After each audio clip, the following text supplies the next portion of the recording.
Not every like female empowerment thing has to be about a woman being super badass and wearing a bra and beating people up.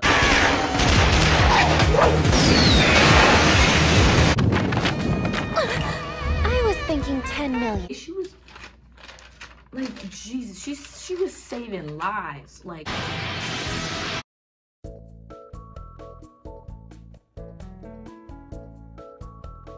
today I'm coming to you live from my boyfriend's apartment. Fabulous decor.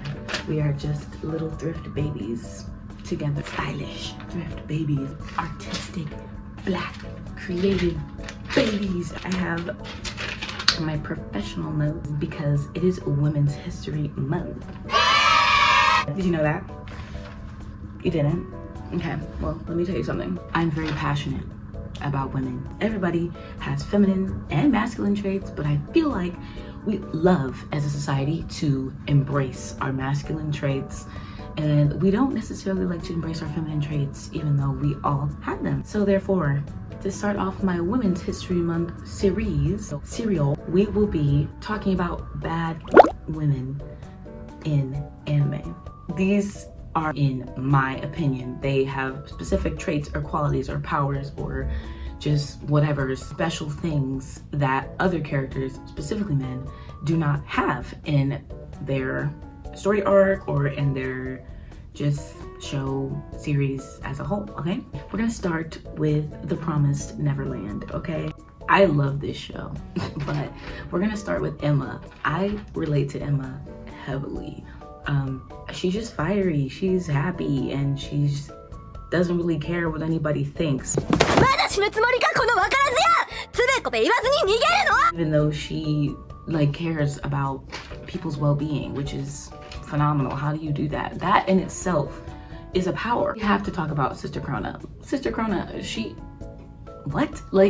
ate that entire role the entire time she was there. She first was like self-made and she's like, I want to do this for myself. And then she was like, you know what, F that. I'm gonna be for the people, for the children, and I want to make sure these people don't get eaten, and I'm gonna save y'all. I'm gonna give y'all the keys to the street. So we have to support Sister Krona. Plus her little backstory, it was beautiful. I loved it. Like her death though. They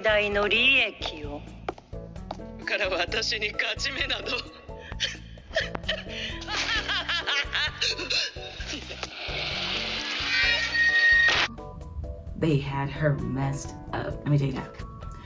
The only reason I'm bringing her up into this equation is because without her, there would low-key be less animosity, I feel like, within this. No, maybe not, because all of the mothers have that. But specifically this mother that we had in the first season, I don't know. There's a softness for her in my heart because she does love those kids. She does. But she has low-key no choice. All of these people are put in really bad positions to where they have to work against each other to have their own life goals be accomplished. You know what I mean? Or to just not die. How do you know that song? Why'd you give birth to me?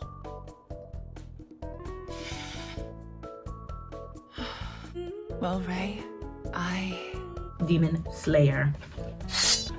The first person that I'm choosing is gonna have to be Susebara, okay? Is she a villain? Yes. Did she end up losing her battle? Absolutely. But is she a fire character with fire powers without showing all of her body parts? Absolutely.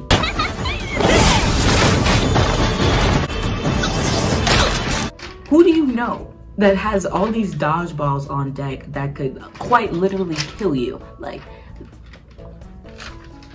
I like that. She ate and she was confident. She was not throwing all these emotions in there in her battle scene. I'm like, girl, she getting right to the point. And if she was throwing the emotions in there, it was because the other person was, okay? They was using all these strategies to go against her. Let's move on to Kageguri. I may or may not have watched this show because of Meg Thee Stallion, but so what? It's a freaking fantabulous show. Madiri. She's insane. You think this is intense? The real gambling hasn't even started! Love her. She's insane. Like, we need more characters like that. She has a strategy. There's a method to her madness. You know what I mean? You can tell. Nice and simple. How much should we bet to start? No, Yumiko, we don't do that. Don't you even think about it. We're not going to waste our time with something as delusional, but I mean, like, there's only a certain select few people that I like accept delusion. Madiri is one of them because her strategies always, if not always, work. And if they don't, she does not show it whatsoever. She's like, okay, that's fine. I'll catch you in the next round. And that's on period. Like, we're not mad. Yumiko, I love her because she is just walks in there confident, happy, just a big bubble of just happy bubbles. And then she like kills you in the game pretty much. Like, she has no remorse for how she's about to wipe the floor with you, like in these cards. Oh, Mary, how would you feel about giving me just one more game? Huh? Happy to. How much you want to bet? That idiot. She'll only end up trapped with no way out. I was thinking 10 million. It's like, she has no remorse. And then she's looking at you like, she was like excited to do it the entire time. She's maniacal.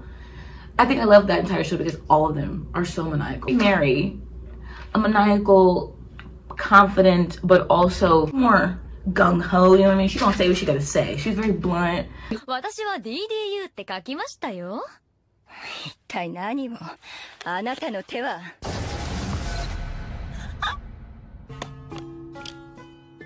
DDU! メアリちゃんの勝ちだ！何よこれ。あなたは確かに。バレないとでも思った？ And I appreciate that because I may or may not be like that in real life. We're going to High Rise Invasion. Just talk about Mayuko.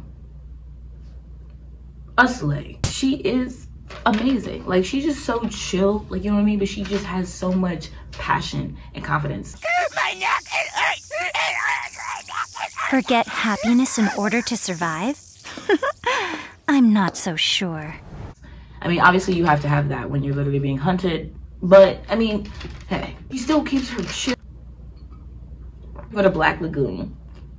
I saved her for the middle. People are like, save the best for first. Some people are like, save the best for last.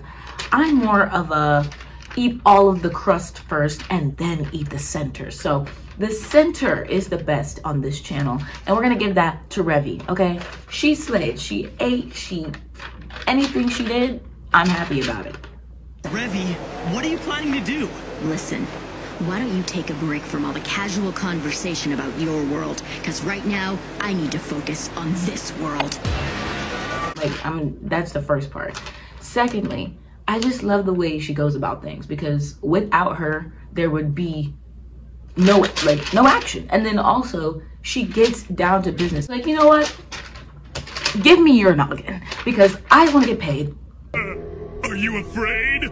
There's no way you're not. Now witness the awesome power of this. Shut the And I have to go. Like, you know what I mean? I want to be like this. Cowboy Bebop. We're gonna talk about the one and only Ed. Okay? Why are they so adorable?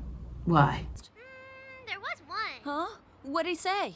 Something like, pay me back, get even, take, munch, munch, grind, grind, bye-bye. Adorable, smart, like virtually deadly. Like, why are you running around the universe threatening people and you're 13 years old?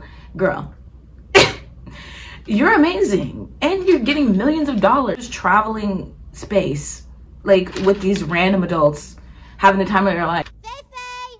Smoke, smoke, Fei-Fei! Puff, puff, Fei-Fei! And then you get to find your dad. What little girl do you know that hasn't seen her dad in her entire life that you get to actually find her dad? She ate, she slayed, and I might be jealous. 7 deadly sins, okay? We love Elizabeth on this channel. Elizabeth is the queen. She is the moment. Now, she may be the love interest, and there's issues that we are not talking about in this specific video, okay, with Elizabeth and Meliodas. However, I do really value her superpower because I feel like in every other anime, and specifically in that anime, they like to kind of draw hints, low blows at my girl because she likes to cry. She likes to express how she's feeling, and it may or may not be in a sad tone or voice, and tears may or may not stream from her face while doing so. Okay, so you know, and it's tough to deal with something like that, specifically when you're in battle constantly, you're traveling across the entire ocean and world. I get it. However, who ended up like restoring everyone's happiness? Okay,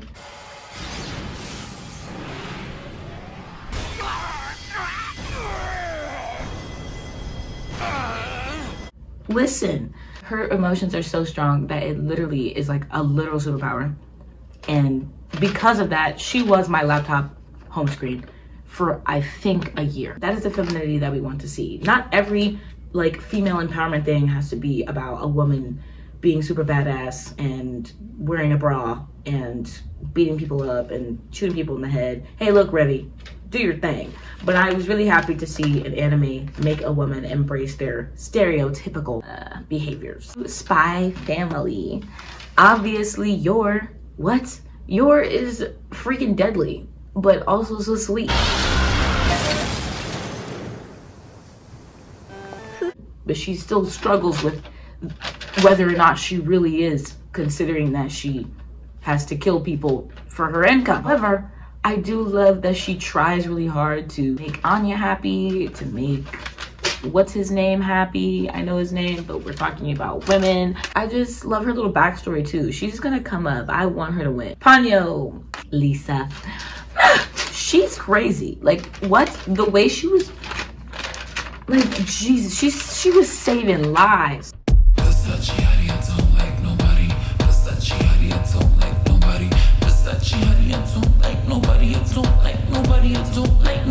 Like, she, even though she almost ended them, she was saving them at the same time. And she just accepted her son's new friend into her house for pretty much like the rest of their lives. Like,